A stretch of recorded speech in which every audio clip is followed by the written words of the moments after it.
महाराष्ट्र चुनाव के नतीजों पर तो सवाल उठ ही रहे हैं। विपक्ष लगातार कह रहा है कि जो नतीजे आए हैं ये जनता का फैसला नहीं हो सकता, लेकिन फिर भी क्योंकि नतीजे एनडीए के पक्ष में आए हैं इसलिए एनडीए सरकार बनाने की तैयारियों में जुटा हुआ है, लेकिन सरकार नहीं बना पा रहा है। सब छोड़िए साहब, बीजेपी सीएम पद फाइनल नहीं कर पा रही है। किसे सीएम बनाना है, बीजेपी विधायक दल की बैठक नहीं बुला पा रही है। इसकी सबसे बड़ी वजह है शिंदे की सीएम पद पर दावेदारी। अब शिंदे ने बीजेपी की परेशानी पहले ही बढ़ा दी है। अब इस उथल पुथल के बीच केंद्रीय मंत्री नितिन गडकरी के एक बयान ने तहलका मचा दिया है, और इतना ही नहीं, उनके बयान के बाद से वो दावा यहां तक किया जा रहा है कि वही गडकरी भी सीएम बनने की रेस में नहीं है। तो आखिर क्यों लगने लगे हैं ऐसे कयास? क्या है गडकरी के बयान के मायने? इसी पर हम अपनी खास रिपोर्ट में चर्चा करेंगे। नमस्कार, मैं रिंकी बाजपेयी और आप देख रहे हैं एफएससी न्यूज। चुनाव नतीजों को आए 10 दिन से ज्यादा हो चुका है, लेकिन अभी तक ना तो सीएम फाइनल हो पाया है और ना ही सरकार का गठन हो पाया है। पहले सीएम फाइनल होगा तब तो सरकार का गठन किया जाएगा, क्योंकि एकनाथ शिंदे सीएम बनना चाहते हैं, लेकिन बीजेपी अगला सीएम किसी और को बनाना चाहती है। अब कई लोगों के मन में ये भी सवाल है कि बीजेपी एकनाथ शिंदे के बिना भी बड़ी आसानी से सरकार बना सकती है, तो फिर शिंदे बीजेपी की मजबूरी क्यों बने हुई है? तो आपको बता दें कि इसके सिर्फ एक ही वजह नहीं है, बल्कि अनगिनत वजह है। शिंदे बीजेपी की कमजोरी को समझ चुके हैं, इसलिए वो बीजेपी पर दबाव बनाने में लगातार लगे हुए हैं। हालांकि ये सब शिंदे अकेले के बलबूते नहीं कर रहे हैं। खबरें हैं कि शिंदे को एमबीए की तरफ से सीएम पद का ऑफर मिल चुका है, क्योंकि ये महज इत्तेफाक तो नहीं हो सकता। पहले शिंदे ने कहा कि मोदी शाह जिसे चाहे सीएम बना सकते हैं, हमारी तरफ से किसी तरीके की कोई मुश्किल पैदा नहीं की जाएगी। लेकिन इसके बाद शिंदे की मुलाकात शरद पवार गुट के एक नेता से होती है, और उसके अगले ही दिन इस मुलाकात के अगले ही दिन उसका बयान आ जाता है कि जनता चाहती है कि सीएम वो नहीं रहे। अब इसी बयान में बीजेपी खेमे में खलबली मचा दी, यानी पहले ही शिंदे ने बीजेपी आलाकमान की बेचैनी को बढ़ा रखा है, और अब इन सब के बीच गडकरी के एक बयान ने जोर पकड़ लिया है, क्योंकि उन्होंने एक बार फिर से बीजेपी आलाकमान की आलोचना कर दी है। तो क्या बोले गडकरी, पहले सुन लेते हैं। The life is full of problems and we need to understand art of living, and that art of living is very important.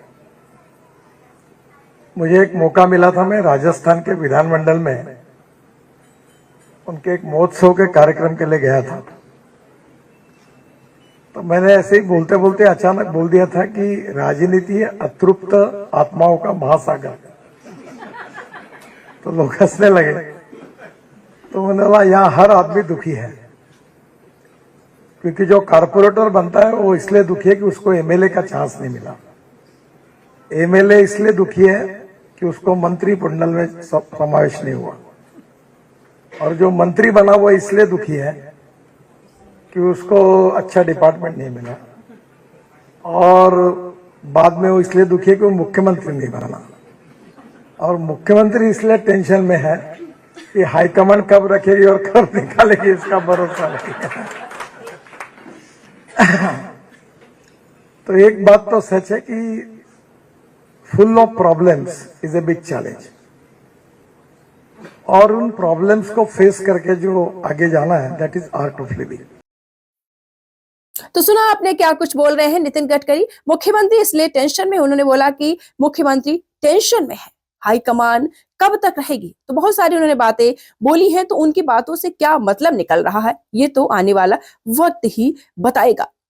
Gadkari का कहना है कि राजनीति में हर व्यक्ति असंतुष्ट रहता है। तो क्या वो अपनी कुर्सी के लिए बोल रहे हैं? क्या वो अपने लिए कुछ बोल रहे हैं? किसी को कुछ चाहिए तो किसी को कुछ और। अब उन्होंने अपने बयान में एक बार फिर से बीजेपी आलाकमान की आलोचना कर दी है। उन्होंने इशारों में बता दिया कि बीजेपी आलाकमान कभी भी कोई फैसला सुना देता है। और क्या कुछ बोले गडकरी, पहले सुने। The life is full of problems and we need to understand art of living, and that art of living is very important. मुझे एक मौका मिला था, मैं राजस्थान के विधानमंडल में उनके एक महोत्सव के कार्यक्रम के लिए गया था।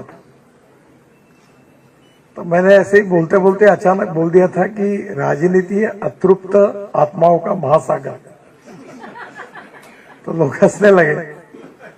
तो मैंने बोला यहाँ हर आदमी दुखी है, क्योंकि जो कारपोरेटर बनता है वो इसलिए दुखी है कि उसको एमएलए का चांस नहीं मिला, एमएलए इसलिए दुखी है कि उसको मंत्रिमंडल में समावेश नहीं हुआ, और जो मंत्री बना वो इसलिए दुखी है कि उसको अच्छा डिपार्टमेंट नहीं मिला, और बाद में वो इसलिए दुखी है कि वो मुख्यमंत्री नहीं बना, और मुख्यमंत्री इसलिए टेंशन में है कि हाईकमांड कब रखेगी और कब निकालेगी इसका भरोसा नहीं है। तो एक बात तो सच है कि full of problems is a big challenge, और उन प्रॉब्लम्स को फेस करके जो आगे जाना है, that is art of living. तो लगातार आपने सुना कि क्या कुछ बोला है, बहुत सारी उन्होंने बातें बोली हैं। ये किसके लिए बोली हैं ये तो पता नहीं है, और क्या वो अपनी कुर्सी से दुखी हैं। उनको मंत्रिमंडल में समावेश नहीं हुआ और मंत्री बना वो इसलिए दुखी है कि उनका अच्छा डिपार्टमेंट नहीं मिला, और बाद में वो इसलिए दुखी है क्योंकि मुख्यमंत्री नहीं बने। मुख्यमंत्री इसलिए टेंशन में है क्योंकि हाईकमान कब रखेंगे और कब निकालेंगे इसका भरोसा। तो एक बात तो सच है कि full of problem is a big challenge, और उन प्रॉब्लम्स को फेस करके जो आगे जाना है वो अभी बात तो खैर है कि हर कोई जानता है कि नितिन गडकरी अपने बयानों की वजह से मोदी और शाह दोनों को खटकते रहते हैं। शायद यही वजह है कि वो लगातार एक ही विभाग को संभालते रहे हैं। दावा किया जा रहा है कि क्योंकि वो खुलकर आलाकमान के फैसलों की आलोचना करते हैं। इससे पहले भी उनके बयानों ने तहलका मचाया है। जानकारों का कहना है कि गडकरी जब भी कुछ बोलते हैं उस बात के मायने बहुत गहरे होते हैं। दरअसल केंद्रीय मंत्री नितिन गडकरी ने नागपुर में किताब 50 गोल्डन रूल्स ऑफ लाइफ के लॉन्च के अवसर पर कहा कि जीवन समझौते, मजबूरियों, सीमाओं और विरोधाभासों का खेल है। गडकरी ने आगे कहा कि अगर व्यक्ति पारिवारिक, सामाजिक, राजनीतिक या कॉर्पोरेट में है तो उसका जीवन चुनौतियों से भरा हुआ है। तो जब गडकरी ने ये बयान दिया है उसके बाद ये सवाल उठ रहे हैं कि आखिर गडकरी का इशारा किस तरफ था, गडकरी किस पर निशाना साध रहे थे। क्या उन्होंने अपने बयान के जरिए आलाकमान पर निशाना साधा है? क्या उन्होंने अपनी इच्छा जाहिर करने की कोशिश की है?